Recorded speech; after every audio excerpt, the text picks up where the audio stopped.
Before we get started with the video, please subscribe. My goal is 1,000 subscribers by the end of the year. It's free, it doesn't cost any money, so please subscribe. Welcome back to another video. It's been a minute since I've made a video, since the first race of 2026 back in earlier in the year. A lot has happened. I've been getting new sponsors and finalizing everything for this year and sponsor wise, and working on the cars and everything, and super excited for this year, and can't wait to get it started in March. It'll be here before you know it. Just got one more week in January and then February, and then we'll be full head of steam for the 2026 racing season. Apologize, I haven't really been making much content. I've been in school and basketball, so I've been pretty busy with that, and just had the winter storm, and it's 4 degrees outside. Everyone's been stuck inside. School canceled today, and it's been watching old races from last year and watching the Sunshine Nationals down in Volusia. And but I can't wait for the race season. It'll be before you know it. Everyone's been waiting around, but it's a couple more weeks and we'll be hard at it. I just want to thank my sponsors and everyone who's came on board this year. We got several new sponsors, and just want to show those guys, and I really appreciate those guys. Without them, none of this would be possible. So my returning sponsors this year: America's Car Mart of Salem Springs, Jason Henson. He's going to be helping me out again this year, and I can't thank him enough. He's a really good guy, super funny guy if you get to know him, and he does a lot for not only me but for several racers in my area. Monet Speedway sponsors the track, and sponsors the new Midwest Hornet series. And can't thank Jason enough. If you're on the look for a new or used car or truck, SUV, doesn't matter. They're in Carmar, Salem Springs. They got it, and I guarantee you they can get you a good deal. And there's really good people that work there, and super nice and friendly, and just a really family-like environment. So thank you, Jason Henson, for the help this year. And Jack the Rubs Barbecue, he'll be helping me out again this year. Seriously, last year was his first year doing the food truck and the first year of his business, and I tell you, some of his food is the best food around. Probably my favorite is probably his ribs, and he makes really good corn. But he has a food truck, mostly travels. It's mostly in Gentry, but just keep up. You can follow his Facebook page, Jack Rubs, on Facebook, and keep up to date with where he's at. He travels around the tournaments all over the place. He's been to several places out in Oklahoma and Missouri. He's been really good food. And last year was his first year, so plans to get better this year. And I actually think he's going to be out at the track a little bit. He told me so. Jack Rubs Barbecue, you can go check him out on Facebook. And Billups Classic Cars, Jason Billups is another returning sponsor. If you have a classic car that's maybe it's running and you're missing a part, or it's almost running and you're missing something that you can't find on the internet, or it's a run down in your yard and you just don't want to fix it, I guarantee you Jason and Billups Classic Cars can get the work on it and get that thing running. They can do just about anything to those older model cars. I've been in their shop, and it's like time traveling back into the 80s, man. It's a super cool, ton of old cars, and I guarantee you, if you have a classic car, they can work on it and make it really good. And a new sponsor, or my new sponsors this year, Complex Technologies, JC Madeline. He's can't thank him enough. He also races and sponsors a track, and super excited to have him on the team and be a part of it. And thank you, JC, for the support. And Fast Fuel, Weston Owens in Salem Springs, brand new business. He sells fuel and race fuels and oils and just all those components for cars and everything, and brand new business. You can go check him out on Facebook, Fast Fuel, or fastfuel.com. He has any type of fuel. If you're searching for it or wanting it, I guarantee you he has it. So thank you, Weston, for the support. Fast Fuel, go check him out on Facebook. And Cami Heavener with Keller Williams Market Pro Realty. Sorry, it's a long name, but they're part of the team this year. Can't thank them enough. We will be dissecting 2 race nights. One of them I've documented on this channel. You may be familiar with it, and the other one was my first year racing.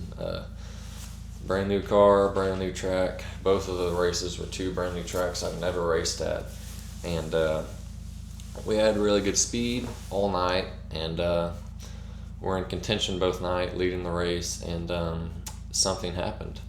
So let's find out what happened. Roll the tape.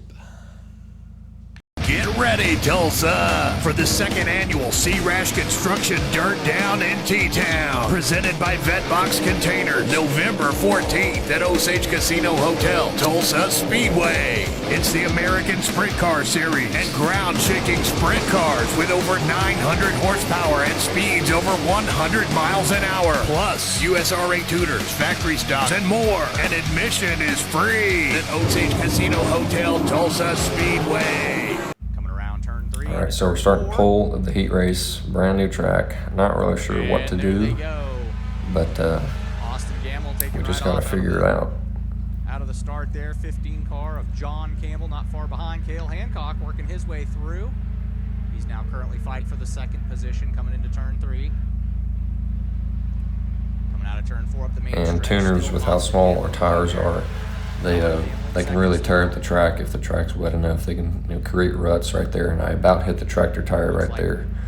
When I was coming down the track, that spooked me a little bit, but I get sideways there a little bit, just trying to get the car to turn. I like to run through the ruts, which that's most of the time that's where I succeed, is through the ruts. I don't know if that was the smartest decision right here, because the track's like a paperclip. Tulsa's like a paperclip, and I wasn't really running through the tires, which no one is right now. That red car, the 91 car, he's really good. He's won a lot of races at Tulsa, but this is my first time at this track with a brand new setup on the car that's really good. All right, so we're leading the heat race, coming around to the white flag. We have a decent lead. I'm in shock right now when I see the white flag, because I'm surprised that I'm leading the race. I'm shocked that the car is running this good. And I thought I had a really good lead. And then right here, I get a little bit too high. And then I see the red car poke his nose, and then I was like, oh my gosh, thank God the checkered was out. But we were able to pick up the heat race win, and that would set us up on the front row.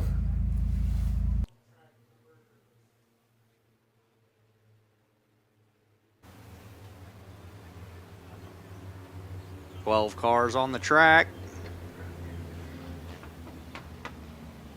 They're all there.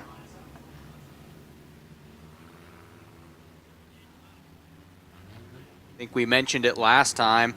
Very unique. Most of these you see are the Chevy Cobalts and or the Cavaliers, and we have a couple Hondas out here. The last race out here, we had the Hondas out here. They perform very well. The 111 there of Chad West performed very well, and the 28 of Anthony Gamil did good in the heats as well as the last time he was out here. And here they go. The 7 of Austin Gamil takes the lead off the start.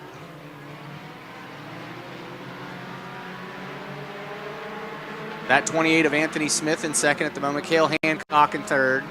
The 11 car of Jason Henson in fourth currently. That 15 car of John Campbell trying to make some headway and get up with the leaders. Oh, got one up on two and over the tractor tire. Where the tractor tire stops, nobody knows. We're still rolling hot. Austin Gamil at the moment is our leader. 28 of Anthony Smith, not far behind, and Cale Hancock and him racing side by side. Coming out of turn 4 up the main stretch. Cale Hancock takes it at the flagpole there. Going into turn 1 and 2. Cale Hancock cuts him off, trying to keep him behind him there. Pushes Anthony Smith back a little bit into third, keeps him there. The 17 with a flat. That's going to be Taylor Shelton Blevins heading to the infield. Got a front passenger right inside tire down.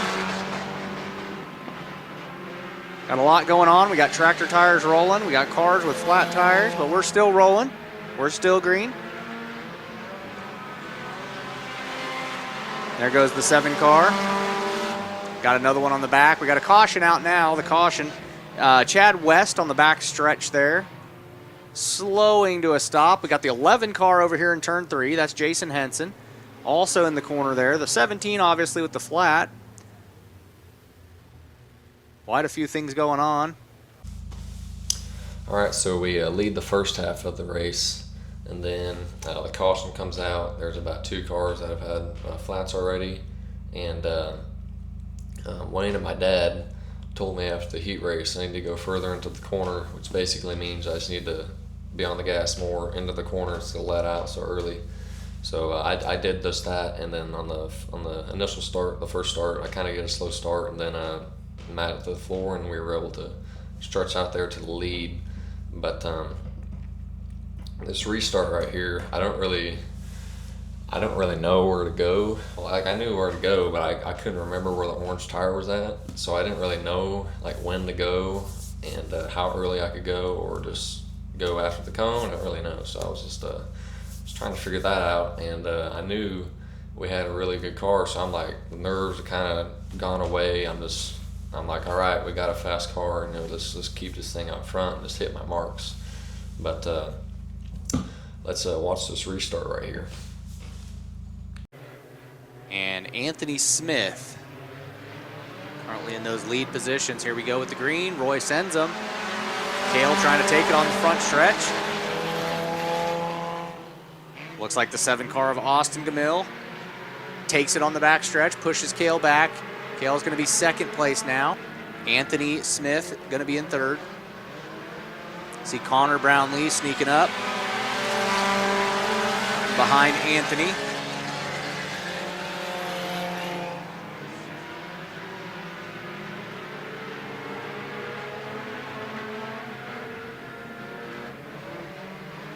Cale Hancock trying to close the gap there. You see the 28 car there, and Connor Brownlee. You see John Campbell in the 15 right behind Connor.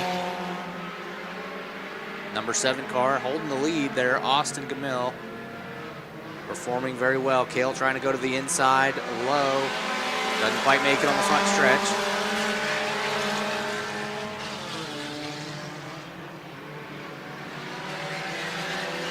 Austin Gamil in the backstretch. Cale Hancock trying to take him on that backstretch. Not quite doing it. Coming out of turn 4.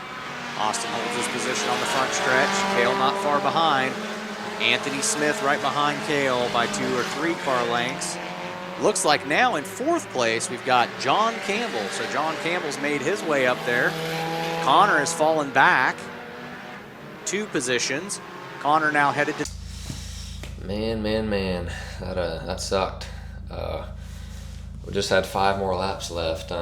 If we could have, who knows if we could have held on to the lead. The red car was pulling me in, and definitely was running a better line than I had. But that really sucks. I was pretty dejected after the race. After I was pulling off the track, I just looked at my dad. He was laughing. It wasn't like laughing like haha, but it sucked, man. It sucked. But I was the first time out that track, and we won the heat race, started front row, and led the majority of the race, and just had a flat. But I think if I would have pinned it around the tires, I think maybe it would have been a different result. But we'll never know. I think the thing that sucks the most is that track is currently closed. It's for lease and for sale as well. So if you know somebody that wants to run a track or knows how to run a track, Tulsa Speedway in Tulsa, Oklahoma, you can go check them out. And man, that sucked. That was the last race of 2024, my first year racing. So. But had really fun. It was a paperclip track, like I said. The track had definitely had some characteristics to it. But just a part of racing. Like I've said it like a million times, I feel like, but you know, just got to keep digging and searching and finding ways to get better. But even though we had a flat that night, and you know, who knows if we would have won. You know, the red car was pulling us in, but we only had 5 more laps. And honestly, even if we did finish second and the red car got past me and won, like I probably would have been fine with that. And but you know, it didn't happen. We had a flat, and I think we finished like 7th or 8th because the majority of the field had flats. But that would have been a super cool race to win if we didn't have that flat, or if we could have, you know, who knows, you know. But it was like, I think it was like $500 to win that night, which is a lot of money for tuners. And you know, Tulsa, they would give away those checks, so it would have been really cool. But you know, I got a cool story. You know, anytime someone asks me if I ever raced at Tulsa Speedway, I can, you know, share that story. But it sucks, but it's just part of racing. Got to keep working and finding ways to get better. You know, we made a mistake that night, and you know, we learned from it. So, you know, would you rather win a race and then have that mistake happen the next race, or, you know, have that happen earlier or at the end of the year and then come back the next year knowing that that problem and solving that problem? So yeah, I was pretty bummed out that night, but once again, it's part of racing, and let's get started on the next race. Alright, so the second race is on the channel. I will put a link in the description below if you want to go watch it. But we go to Monet Speedway in Monet, Missouri for the Larry Phillips Memorial Race, one of the biggest races in our area. The Heartland Modified Tour was there. My dad brought his modified, I brought my car, and I was running with the Bomber class, which is kind of a class like run what you bring. You see there's a Crown Vic in front of me, and there was a truck, there's V6s, front-wheel drives, V8s, so a very wide variety of cars that I was competing against. But we start front row outside for the heat race. I don't really know what to expect, but I just did what any other, I feel like, normal driver would do, and just I tried to get the most out of what I could. So they said I jumped the start right here. I don't really know if I did jump the start, but the race director told me to knock it off, and he said if I jump the start again, they're going to send me tailback. So I just waited on this next restart for this the car on my inside to go, and you know, I mat it to the floor. And I will say, in a front wheel drive, the bigger the track, the easier it is to drive on. It is basically all up to the performance of your car. If you have a high performing car at a big track, you're most likely to succeed. I will say, in a front wheel drive, the bigger the track, the easier it is to drive on. So I knew I got a good start, and I don't really know where everyone else is behind me, but I'm just trying to, I feel in my mind as I'm driving, I feel like because I'm going in, I'm pushing way up the track, so I'm kind of like, crap, I can't really find a good line. But fast forward to the white flag. Once again, I can't hear anybody behind me, so I knew I had a good lead, so I wasn't really on the gas much through the corners. I was letting the thing ring going into the corners, but I kind of was just not on the gas much through the corners. I was just trying to let the motor live, because I didn't want to I just want to pull the guts out of the motor. But we were able to pick up the heat race win, and what's fixing to happen here, I've never seen happen at a track.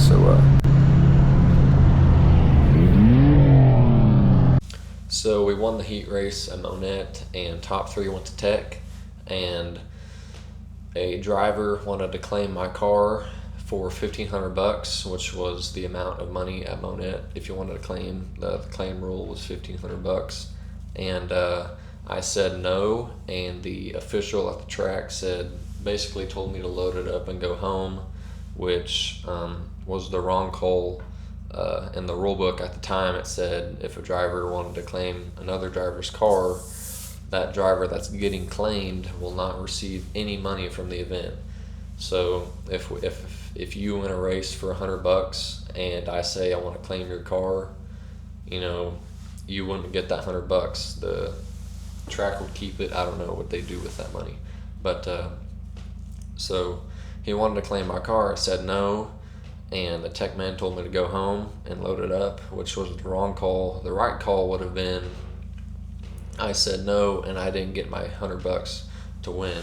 It was $100 to win that night, and so the right call would have been I get no money, but I still win the race. But that's not what happened. I loaded up and we left after the heat race, and it sucked. You know, we I've never seen something like that done before, but once again that track is shut down. Monet's shut down. It's for sale. So if you're looking for a track in that area, or you know somebody who wants a track and knows how to run a track, Monet Speedway. But that would have been the biggest career win so far, the Larry Phillips Memorial race. That was, like I said, a really big race in our area, and they gave away 2 checks, so 2 like trophies, like the checks.